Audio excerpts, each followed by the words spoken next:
can you please state your name and where we are? Bill Cook in Baker College, Muskegon, Michigan. Yeah, and you live out in Oceana? I live in Rothbury, Oceana County. Awesome. All right, so we're going to start with just a couple quick biographical stuff. Can you tell me where you were born or a little bit about your family? Yeah, I was born in Shelby. Lived in Rothbury all my life. In fact, my dad built the house I lived in when he got drafted for World War II. Had my mother and my sister. She's 3 years older than I am. And he was building the house. Well, then he went to get his physical, and he flunked his physical, so he come back home. But then as he passed away, mother we bought the home place, so to speak, and we lived there for, 30, 40 years now. Awesome. Do you have a lot of siblings? I have one older sister. Yeah. And she's up in Houghton. Up in Houghton. All right. So we got a whole northern. Yeah, we got right. All right. And then, so tell me about joining the military. Yeah, I graduated from Montague in '62, and at that time the draft was going, and I had absolutely no desire for college. And I thought, well, if I go into service, by the time I get out, these other guys are going to be getting drafted. And so I enlisted in April of '62. And I just remember my folks took me down here to Muskegon. And they had to sign. I was 18, but I was still in school. Okay, so they had to sign for me. Well, then I went active in August of '62. Went to boot camp at San Diego in August of '62. How did your parents feel about you joining the military? I think they kind of, I don't want to say shocked, but they kind of taken aback a little bit. But they didn't try to talk me out of it. It wouldn't have worked, but they just. Okay. But they they didn't really say much. I was kind of surprised, Yeah. So once your parents signed you, and you're still just getting out of high school and moving on, and you said you went to San Diego. Went to Marine Corps Recruit Depot in San Diego. Awesome. The Hollywood Marine, they call it. The Hollywood Marine. Yeah, they do. Yeah, that's called San Diego. Can you tell me a little bit about boot camp? I don't see how I can put this. To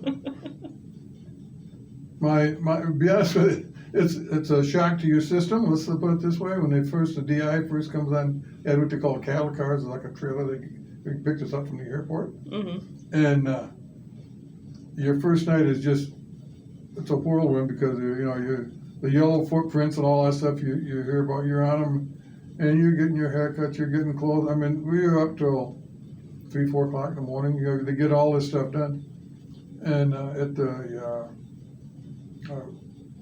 I want to say not retention. I forgot the word. The reception center, and you go there before you get assigned to a platoon and get into the rotation of whatever the boot camp entails. And I always tell the story of when we was out like in the next morning, they got me sweeping the street, which is a street room on the sidewalk, nothing on it besides cement. But I can remember out there sweeping away, and all of a sudden I hear, "Come here, maggot."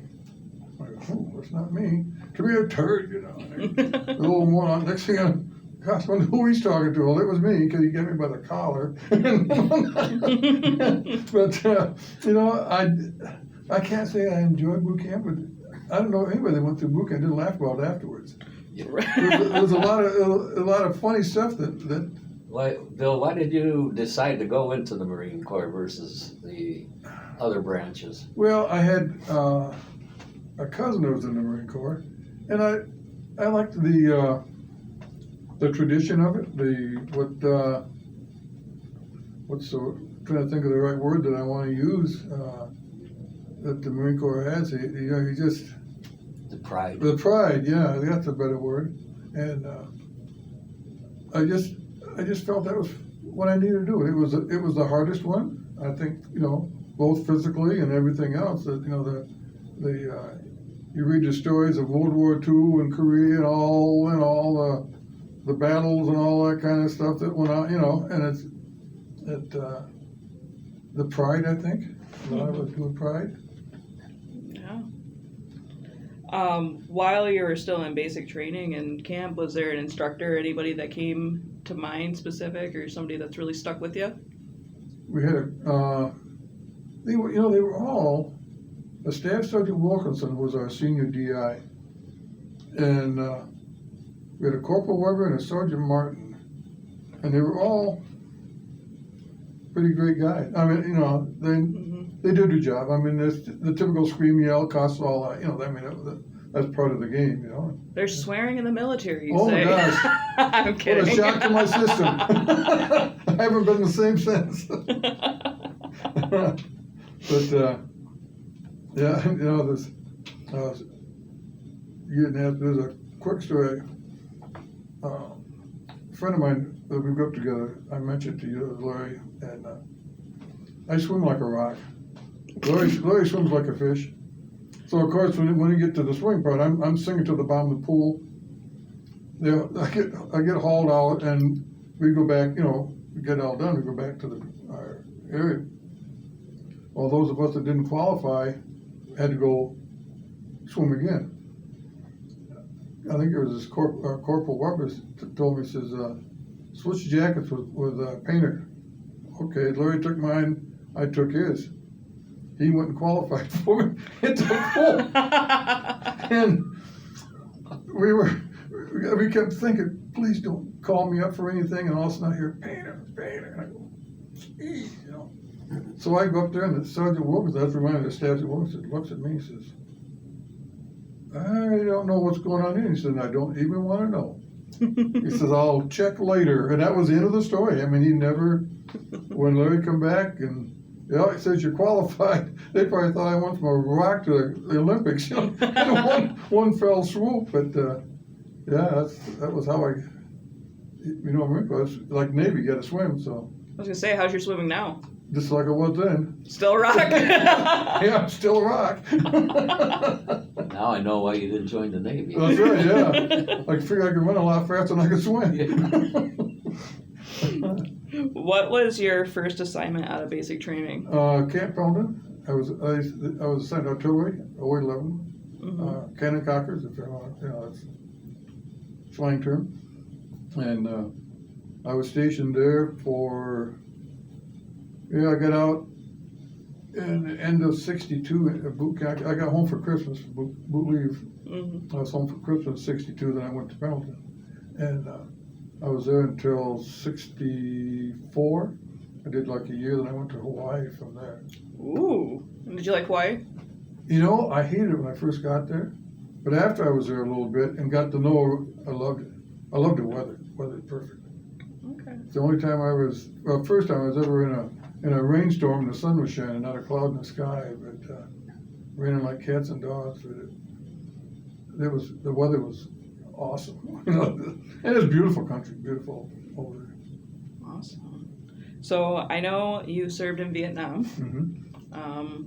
Very obviously, we love your hat and the different things, and thank you so much for your service. Oh, we really appreciate pleasure. that. Can you tell us a little bit about where you served in Vietnam?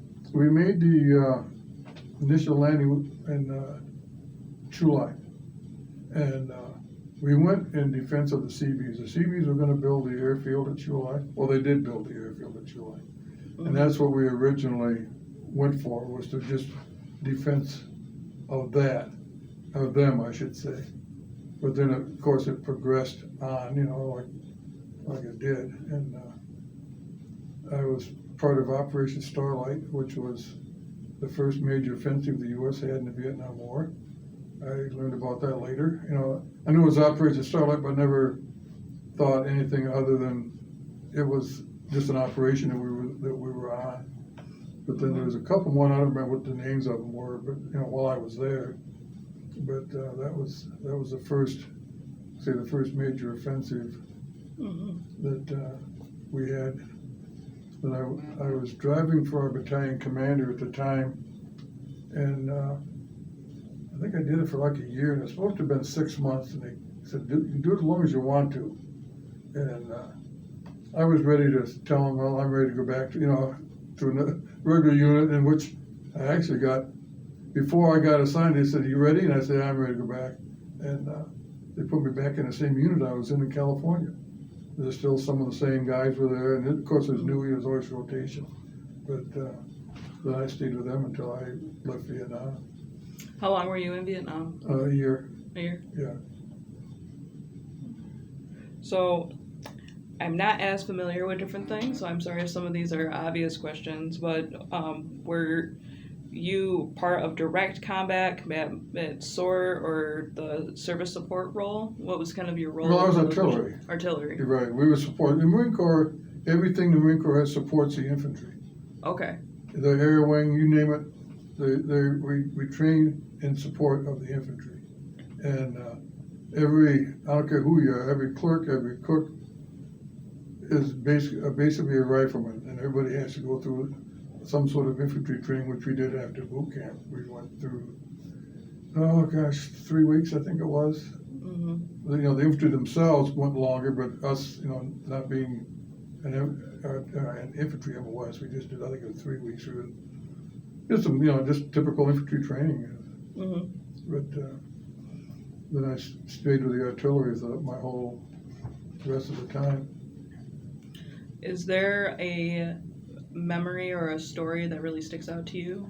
I'm sure there's The hundreds. one that really, I've been thinking about this since Dawn called me to come down here. And one night, we had what you call duty guns. There's 2 guns a night. One to start like at sunset till midnight, then midnight to sunup. Mm-hmm. And so about every third day, we had duty gun, which we did the midnight. We were gun 6, so we did last watch. Well, I was assistant crew chief, so I always took the last watch. I think they'd get me up at 4 or 5 o'clock, whatever it was, And one night I was sitting there, you had the phones on, and they had what you call an exec bit, so you get phones. Mm-hmm. They're the ones you talk to. And they called us, for a fire mission. Of course, at that time of night, it's always illumination. Mm-hmm. And we were shooting illumination. Infantry was getting attacked. Well, we're shooting around every 30 seconds. We were getting a round off.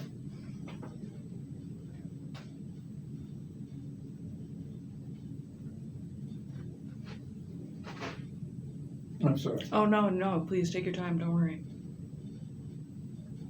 But we were shooting, and it's 100,000 cannonball with a 105 round. And they come along, and the exec pick from us says, save the canister off of that round you just shot. And I go, uh-oh. So I took it and I tossed it off to the side. And when we got through the mission, it was getting daylight, and the gun was getting so hot the paint was blistering on the barrel. And they come along and says, what's that canister? It says, right there. Battalion commander one, that was number 10,000 for the battalion. So while we've been there, that's the 10,000th round that the battalion had fired. Wow. While I was, over there, and he wanted it for a souvenir. So that's what the canister was. I thought we did something wrong, of course, that's what you think, and they said, save that canister. But I guess that was probably the main thing that it kind of sticks to my mind. I mean, there's other stuff that happened. We had one guy, I don't know why, blew himself up with a grenade. So we lost. I think we only lost 2. One was a forward observer, and this guy was on outpost. And I guess remember hearing a whoomp, and what the heck is that? Going running over there, and it was, who knows? If he was playing with a grenade, who knows? Mm-hmm. But it was too late anyhow, for him. But I didn't really know the guy that, part of the unit, but he was new to the unit, I think, and the forward observer, he came into the unit. I've often thought later, he had lost his wife in Oceanside, California. She got hit by a military truck. He stepped off the sidewalk, something, I don't know, but she was killed. They had a little girl, so the little girl was with his parents. Well, then he gets killed in Vietnam. So I thought, why would he even send him, Yeah. In my view, he shouldn't have went. Maybe he had a choice. I don't know. He never said nothing to us about anything, but just one of them deals. Yeah. Do you still keep in contact with any of your One, comrades? there's a guy lives up by Pelston, Mm-hmm. Bill Welch, and I haven't seen him in a lot of years. In fact, we keep in contact on Facebook. Yeah. And, so once in a while we'll go back and forth, but not any of the other guys. This Larry that I was talking about, he passed away a few years ago, and him and I, actually we were friends from grade school, you know. Oh, wow. Our kids stood up with each other when they got married, that kind of a friendship. And then he passed away, and he's still friends with, his wife, and he's got 2 daughters. One's a teacher in Shelby, and been there forever. And his youngest daughter here and her husband have a couple of garages. And one in Shelby, one in Whitehall that they run. But everybody's doing their thing. That's good. I'm sorry to hear about Larry too. And it sounds like he's the fish. Yeah, so yeah, he was your yeah. fish. Issues. Let's put it that way. Okay. While you were overseas in Vietnam and things, were you able to keep track and in touch with your parents and your brother and? Yeah, we did. I mean, it was after a while we actually got free mail. We didn't, before you had to put stamp like everybody else did. Well, then somebody come along and with the infant wisdoms, and they just had to write free on the envelope and with the APO address, and then I don't know how long it lasted. It was while I was still over there, but we didn't have any issue. Had a guy, my old crew chief, he lost his father, and it took him like 2 weeks to get a hold of it. And he got a letter one from his mother, one from his sister, telling him, and they said they'd went to the Red Cross. The Red Cross, there wasn't anything they could do. They didn't know how they could find him. Well, in my case, the Red Cross person at Rothbury come to my folks and said, if you need anything, you need to get a hold, you let me know, I will get a hold of him. So it's, I had no issues that way, but then with him, they let him go home then, but it's 2 weeks after the fact, but. Yeah. So I don't. Yeah. Was there anything that you heard during intake about Vietnam you wanted to touch base on? We really didn't go very deep into what I asked him when his service, when his overseas times were dates, because I knew that it stepped up in '64, I think, is when it really started. Right, when the Johnson buildup is when we went. We were in Hawaii.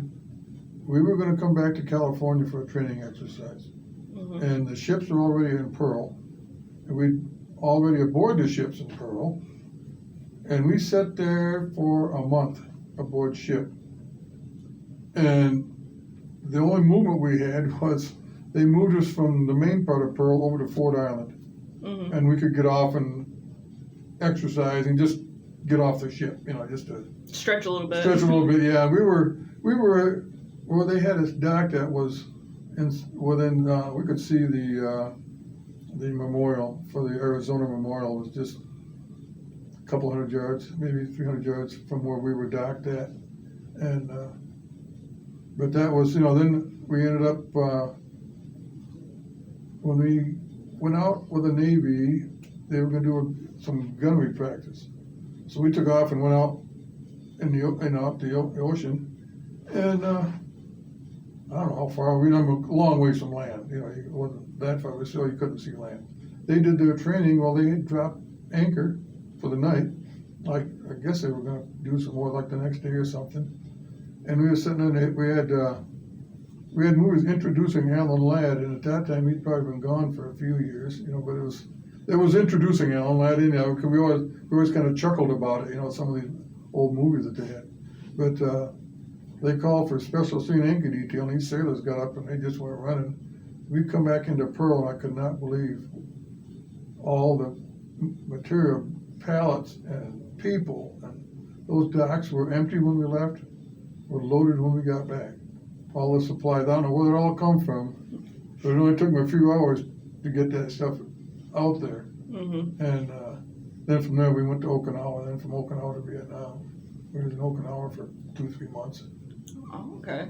something like that. There was a soup command at Okinawa. Wow. But I believe the Marines had a good-sized base on Okinawa. they did, in fact, they had 2 or 3, there's Smedley Butler, and Butler. yeah, they had 2 or 3 bases there. And, but we were the only Marine unit on Sukrannik. It was an Army base. And I don't know why we ended up there, but, somebody way above me decided that was gonna happen, but yeah, that's where we ended up there. And I can't try to think of that. I know it was Smedley Butler, and there's a couple other ones that, when I come back for R&R, I went to Butler. We had 5 days R&R. Mm-hmm. And that's where we stayed there. Long enough, we had to check in every day. Mm-hmm. Didn't care where you went or what you did, but we had to check in every day in case something happened where we had to get back, back to Vietnam. But You did you did your R&R then back in Okinawa. on Okinawa. Yeah. I know we when I was there in the Air Force, we had a lot of Marines and Army come back there for I our. was supposed to go to Hong Kong. That was, Ah. that was the game plan. Well, then, if I remember, they had a plane crash going into Hong Kong, and it killed quite a few guys. I said, okay, Hong Kong's off limits till we get this thing figured out.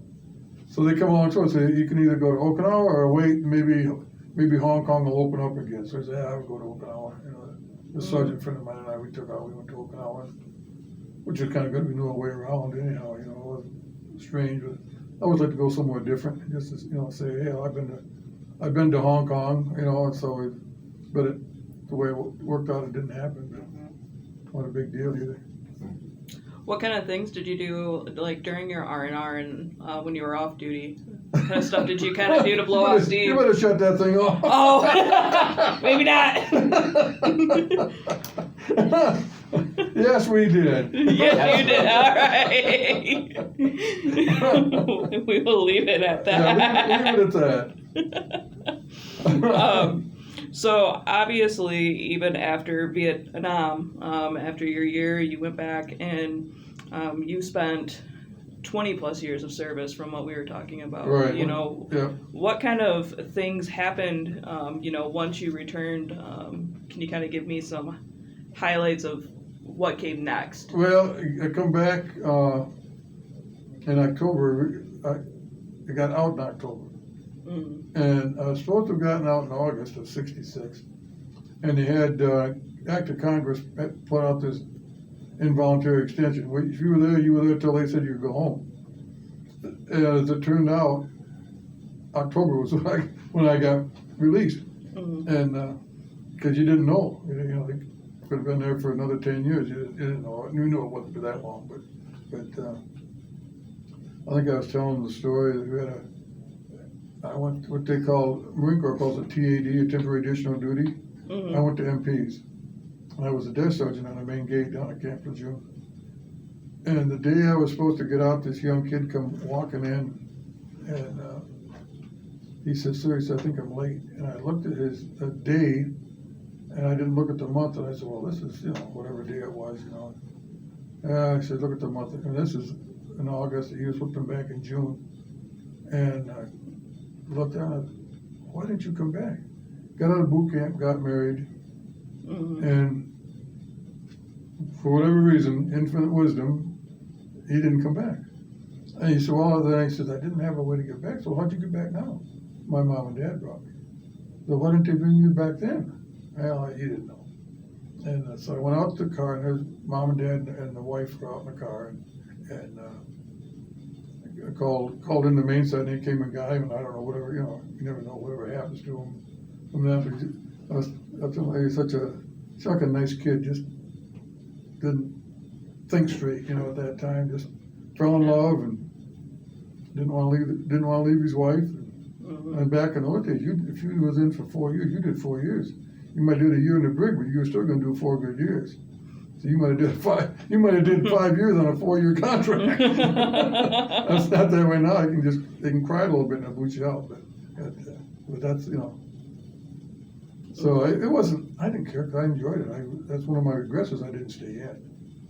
Mhm. And, cause they asked me, I picked up my E5 by that time, my sergeant stripes, and the first sergeant asked me one day, once I got back to a regular unit, my regular unit, I wanted to go to DI school. And I'd love to go to DI school, but I'd had to re-enlist to do it. And, I didn't have time, it was like a 3-year commitment. What is that? I'm Drill instructor, Drill instructor? yeah. Okay. And, I'd have loved to have done it, and that's one of my biggest regrets is that I didn't re-enlist to go do that. Just for whatever reason, you know. Mhm. And I could call somebody a maggot and so and get away with it. You can call him a turd and a maggot. Yeah. A little payback. A little payback, yes. Well, and it sounds like after, it looks like after about 13 years, then you re-enlisted into the National Guard. National Guard, yeah. The wife and I were at the fair in Hart. And I ran into a friend of mine that we'd gone to school together, and Jerry was, in fact, we're still friends. Jerry was in the Navy and had gotten out. And I had to run into him, and he said, guess what I did? And I said, what's that? He said, I joined the National Guard. I said, you did? Yeah. He said, why don't you join? I said, where do I go? So Just like that. Yeah, the recruiter was down at one of the buildings, you know, at the fairgrounds there. Mm-hmm. And I was named Walt Grace. Walt, he was the recruiter. And so I went down and signed up. Went down. I think I was like on a weekend, you know, at the fair, and before the middle of the week, I was in the National Guard, and I did my first drill in like September of '79 or something like that. There was Jerry and 2-3 other guys that had just enlisted, and You're still in pretty good shape then after 13 years. Oh, yeah. But we were in Muskegon at that time, the old army in Muskegon, across from what the old mall used to be. Then they built the one at Montague, and that's where, you know, it's still there. Yeah, it looks like you spent about 9 years in the National Guard as well. Yeah, well, Looks like yeah, so whatever. Yeah, close. because I had almost 21 years altogether Yeah. between the Marine Corps and because that counted towards my pension too. Mm-hmm. Is there anything that stuck out in the National Guard way? Well, you know, I don't know so much. I enjoyed it. I enjoyed I like the military. You know, so you enjoy the camaraderie. In fact, we still get together. We're getting together here in a couple of weeks. We have a breakfast over here at Russ's in North Muskegon. We meet every 3 months, all the retirees, all that want to, anyhow, you know, that show up. But one of my old company commanders, he lives here in town. He meets us over there, and there's a whole bunch of us. There's usually around 20 of us that meet for breakfast and I love tell that. war stories and what have you, you know. But Yeah, so after you were even done with National Guard, it sounds like you went and served in other capacities for the community as well. yeah, I did. You know, I always felt that a person should give something back to the community.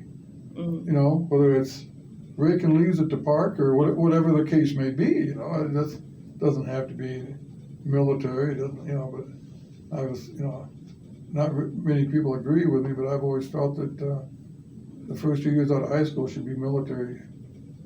Man, you know, guy or gal should do, you know, give something back to their country, whether it's singing a song or whatever the case may be. But you know, it's never going to happen. But I just always felt that. I was in the fire department for 20 years. You know, I volunteer fire department in Northbury, Grant Township, and You just did it all. well, you know, yeah, probably too much because it got to the point where, you know, when I worked the sheriff's department, it was 12-hour days. We worked 4 12s.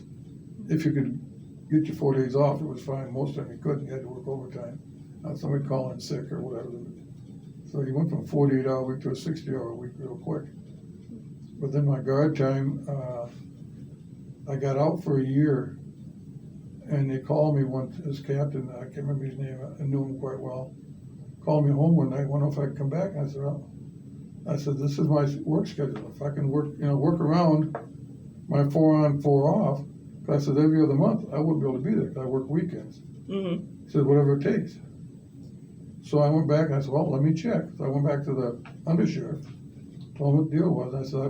I said, I wanna get my time in, so I can get my pension and all that stuff. And, well, that'll work. He said, so I said, I don't wanna hear any complaints. You know, when I'm not gonna be here, that's the only time I'm gonna be gone is the 2 weeks in the summer. I've gotta do that. So that's what they let me do. In fact, I went into training, worked in training, and, so on my days off, and once a month, when 2 of the 4 days I had off, I would be down at the armory, you know, doing my drill times. So I did that for a while, then the state came along and said, no, that's not gonna happen, you gotta drill with a unit, so then they had to pay the overtime, county did. Had to pay the overtime, somebody to come in. Man, once you hit retirement, did you sleep for 5 years straight? I don't know. Well, you know, the military let me retire 2 years early. We had our union contract with the county was 15 and 55, and I got to retire at 60. I could start drawing my guard pension at 60 with full benefits. All that, you know, the insurance was a big thing. You know, we get what's called TRICARE now, and it's just well, that's what, you know. If I'd have kept the county insurance, it'd take almost my whole pension to pay for the insurance. Now it doesn't cost me anything. Other than some co-pays now that I gotta pay, but that was a big thing. The health insurance was a big thing. Because I retired in April of 2004. In July, I had 4 bypasses. Oh, wow. And if I'd have had to pay that bill, Yeah. the figures over 200,000 back then. I hate to think what it is now. It's quite a bit. Yeah, and it cost me like $1,500 out of pocket. You know, the whole thing. Had you met your wife while you were in the service? Or No, we grew before? up together. You grew up together? Oh, that's really sweet. Yeah. Her brother, her older brother Brian, and I rode bicycles together. You know, and so we just grew up together. And latter part of high school, we started dating a little bit, but not a lot. She went to when I went to service. She went to. In fact, I think she went here, Baker, when it was downtown or community. Whatever it was downtown at the time. And then she went to work for the FBI out in D.C. in the fingerprinting. You're kidding. No. Everything here, service of some so- some kind of importance. So. Were you married before you left? No, Or we got married after we got out. after you got out? Yeah, she come home, and I come home, and she was the reason. I always thought she was the reason I came home, and which is true, really, it was. And I got out, like I said, I got out in October of '66, and we were married in February of '67. How did she feel when you went back into the National Guard? She didn't say anything. No? It was home. I mean, it was just a weekend. It wasn't like, you know. Right. I did Right. did one tour in Honduras. Mm-hmm. We went to Honduras for a couple, 3 weeks, but other than that, it was between Fort Custer and Grayling for summer camps, and you just did your weekends and Friday nights. Most of the time it was Saturday, Sunday, but once in a while you'd have a Friday night, Saturday, Sunday, but other than that, it was not a. Did you guys start having kids during that time, or We were married 10 months to the day when our oldest was born. was born? Yeah. There was no time wasted. No. I got a friend of mine says, and we were laughing one time, we did a class reunion. He said, yeah, he said, we were married 9 months and 30 minutes.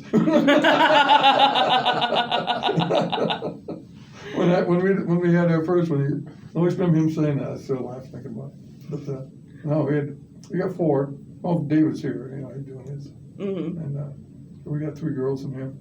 Was David the only one that went into the service? Yeah. How did that make you feel? It was okay, because I knew, you know, I'd always told the kids, you know, all of us, if you go in the service, go in the Air Force or the Navy, you got a whole lot better lifestyle than what you're going to have in the Army or the Marine Corps. And of course, the girls didn't, nothing, you know. And David came home one day and he says, guess what I did? I said, what's that? He said, I enlisted in the Marine Corps. I said, you did what?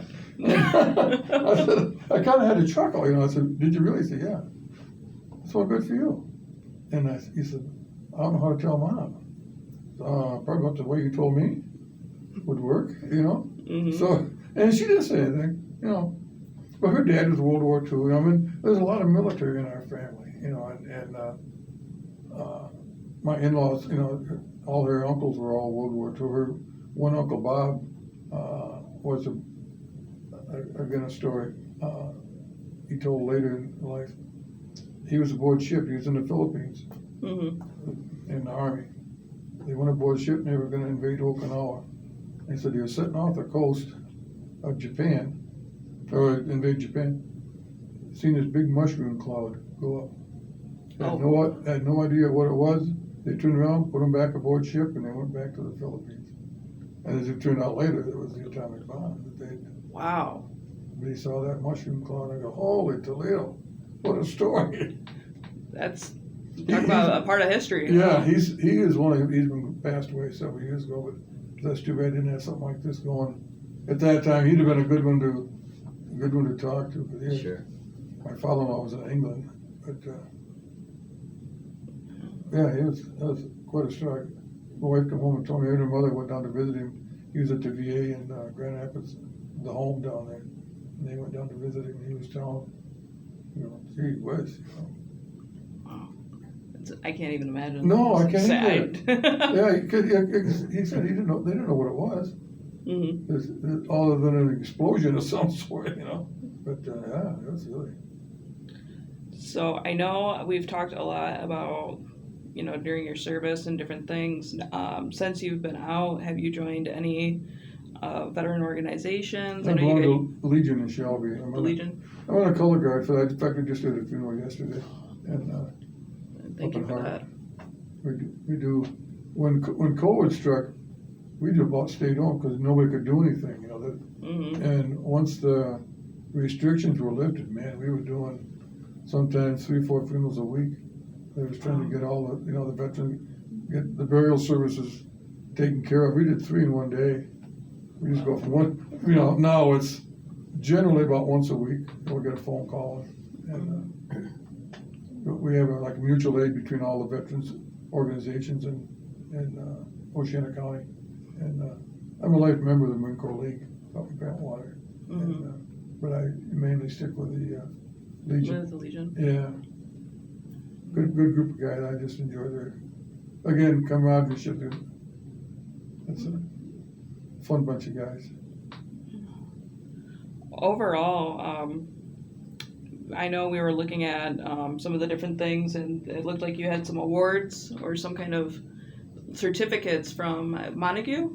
Or can you tell me a little bit about that? They were, gosh, I'd have to look, see which ones. They're achievement stuff that I did. Right. One summer camp, I come walking in on a Friday night and get ready to leave, you know, for like the next day. Mm-hmm. And our admin guy, he come up and says, "You got training?" I said, "What do you mean I got training?" The guy that was supposed to be doing it didn't show up. He was full time, and not going to go into details, but he was just never showed up. Was home, and they had to go to his house, and he had all the game plan for the whole 2-week stretch. So and that's one of the awards I'd take over training for, you know. Mm-hmm. And but then I did retention. In the last few years, I did retention, and that's the re-enlistment. Mm-hmm. What we call retention. And I found out later, again, I didn't pay much attention, that I had like an 87% retention rate, which I guess is pretty high. I don't know what. I asked our commander, our old commander, one time. He was telling me I ran into him somewhere. And I don't know how we got talking about it. He said that, and I said, "Is that good or is that bad?" And he says, "Well," he says, "he always won 100%, but he said he was so much higher retention rate than anybody else that in any other units that I got that one achievement award for the retention thing." Because you're an overachiever. I never thought about it being that way, but I just look at it doing my job. It wasn't anything. Mm-hmm. I didn't look at anything being spectacular, and but I think there's a couple of those, and I think it's about what mainly achievement, meritorious. Right. Yes, that's what I saw too. Mainly that plus your Vietnam Service Award. Right. And that kind And of. I picked up my E4 in Vietnam. Okay. Not corporate section, Yeah. So, as we're kind of winding up and winding down a little bit, before I ask kind of how the closing of your military service and the impact piece of it, is there any other stories that you wanted to tell during this specifically? You know, I'll probably think of something when I go home, but You can always call us. at the moment, I think, you know, I just always enjoyed the military. I mean, I'm probably a 10%er, as they call it, you know, but like I say, I'd always regretted getting out. That's why my main thing was the Guard. Got me back in, so to speak, and drawn a nice pension now and from them, and got my VA benefits and all that stuff to go, you know, along with it, and really can't complain. Got drawn my pension from the county and all that, you know. You know, Bill, after all the experiences you've had, was there anything you'd like to share with any of the younger people that might view this interview and what they should expect, what they could do? Yeah, you know, like I said, I've always been a believer in a 2-year thing once they get out of school. In fact, we're going down to Montague, when I get to Montague. They're having a veterans thing down there. And a friend of mine, his grandson is starting a Montague High School veterans wall. They're getting a plaque. Oh, yeah. I'm gonna put the names, you know, trying to get all the veterans that were in the beginning, I guess, the way it sounds, you know. And I didn't realize it was his grandson when I seen it on Facebook. I called a number and so forth. But David and I were going down, the wife is too. Go down and see that. But it's just it's a great experience, I think. The military, it's such a great experience. You know, you're not gonna sit there, we could talk all day about war stories, you know, Yeah. things you do and didn't do, or sometimes, like I say, when you shut that off type story. But still, but it is. It's just we'll set it. I started playing banjo and mandolin when I was 65. Never played anything but the radio before that, and so I met a whole new group of friends through music. And I'm the old time bluegrass and that kind of stuff, you know, and a lot of gospel and what have you. But we'll sit around. There's 2 or 3 guys that are retired Air Force. That's how we all met. But we'll sit there, like telling war stories, and the guys went there just sitting there going, I guess we better shut up. These guys aren't even in the conversation. You know, you don't want to make them feel bad. But it's just it's a camaraderie that you'll never get over. Well, Mr. Cook, I really appreciate your time today and coming in and sharing your story. I hope it's worth your effort. Oh my gosh, it's so worth the effort. Yeah. I had a blast learning more about you and everything. I that you've been doing. never thought my story was worth telling, you know. But Yes. Thank you again, too, Bill, for your service well, to our thank you country. too for yours, you know. bet. And You bet. it's been a great ride, really. And I just enjoyed it, you know. You know, Bill, I think what makes us as actually bound or signing up to go into the service versus being drafted, I think we appreciate more because we're not going against our will. Right. We're going in because we want to do something. We had guys. The Marine Corps had never drafted until since World War II, and I was down at Camp Lejeune. I was duty NCO one day, and we got a bunch of guys in from what we call ITR infantry training. They completed their training and come to the unit, and a couple of them had gotten drafted. I said, I didn't know we even drafted. He said, we were in line. He go, you step back. He stepped back. So you go to the Marine Corps. That's how they got picked for that. I said, really? You know, then you'll read later that they were doing some drafting, and we had one guy. Again, he was new. He wanted to use the phone, so I had to sit there. And I said, yeah, go ahead. He called his dad. He said, well,